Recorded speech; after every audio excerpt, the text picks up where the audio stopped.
Hi everybody. So today what we're going to do is we're going to look at the artwork of the artist Yayoi Kusama. And if we look, we're going to notice a couple of things about her. And so in my piece, what I focused on were the organic shapes. So in the past, we may have looked at the mushrooms, but here, sorry, we looked at the pumpkin, but here we're going to be looking at the mushroom. And instead of drawing just one, I drew a variety of them at different angles. So I turned my paper as I was drawing so that they would look almost like they were falling. And the background, I did almost like what they would call the infinity net. So here's an idea sheet for you to look at for ideas for mushrooms inspired by Kusama. And one of the things we're going to notice about her is that use of the dot, the repetition of the dot. And so variety of sizes of dots help us create this look like this is coming out and that's receding. These are all about the same size. Again, where it's a little closer, it looks a little bigger. They get a little smaller as they move into the distance. And just look at the variety of organic shapes, not geometric shapes, used to create the cap of the mushroom and also the stem. You certainly don't need to look at these to copy them. They're really just meant to sort of inspire you.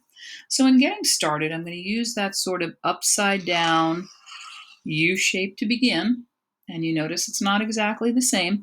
And if I want to see the underside of the cap, I'm going to make a line that curves up. Then I'm going to add the stem. Almost looks like a hat with a nose. If I drew two eyes here, I'd be good to go. But what I'm going to do is I'm going to make it look like I see the underside of the cap like this.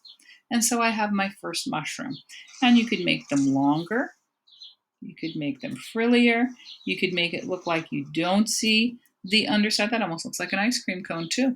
I could add this, or I could just leave it the way it was looking. Now I'm going to go around and I'm just going to fill my space. And you notice here how the thicker lines and the thinner lines look together. I'm going to definitely consider that. And again, we're borrowing from her ideas as she borrowed from nature. And I'm going to just turn my paper here, there, and everywhere. I'm going to make them a little bit bigger in some places. I'm going to leave that one be. I'm going to make one here.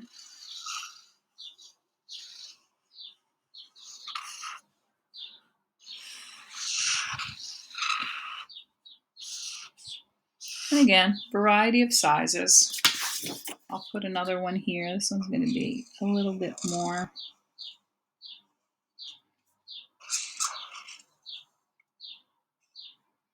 Now, if I look at my piece, I try to decide, is there a lot of empty space somewhere? And I may say, you know what, put another one here. Even if you keep it really simple.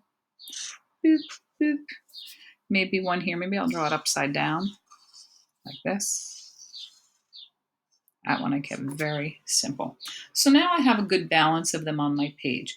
You'll notice that all of them are filled with these dot patterns. You don't need to stick to dots. That's definitely something Kusama really focuses on. You can change it up to suit yourself.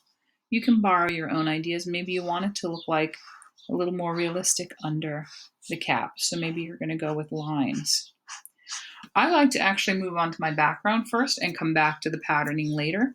So I'm going to show you about how to make that sort of idea of the infinity netting in the background. And actually it's just a bunch of dots joined together, almost like connect the dot, and then I made shapes out of them. For me, somebody gave me a suggestion to try oil pastel resist, so I went over all of my lines with neon colored oil pastels, green and yellow, and then I just painted on top of it, and I came out with this really fun, funky look. So the way we do it is we just fill our background. Now, no boop, boop, boop, boop, poking dots. You want to just go in and make sure you fill your page with dots. Dots, dots everywhere. And you can work in sections at a time. I like to kind of move around a little bit. This way it doesn't look like they're all in a row, like a constellation. So I just kind of make my dots. Somebody in the other class that I saw was making their dots really big, and it became part of the background. It was very cool. I've seen so many fantastic ideas where people started off with a similar idea, and then they launched it in a whole other direction. That's what art's supposed to be about. You're looking for ideas, but then you kind of take it in your own direction. You add your own spin. Somebody even in the other class said, hey, you know what? It reminded me of when we did some paintbrush drawings and we did some shading. So they went around the edges of theirs and they added some shading. So it almost looked like the mushroom had a shadow, and then they just smeared, and it was kind of a really beautiful effect. Then somebody else went into a beautiful realistic style drawing. So loads of different ways to do it. I'm just going to show you how to get that infinity net going. So it's like this. It's actually very mesmerizing. Joining and connecting all the dots. You can go in one direction and then change. Just filling your space. And if it looks like you're going to get more of a square, like you go, okay, I'm just going to connect it to behind that mushroom. And you say, well, that looks too big. Make it look like there. And then you can go like this. And now I've turned my square into a triangle. Now I like to go right to the edge with mine.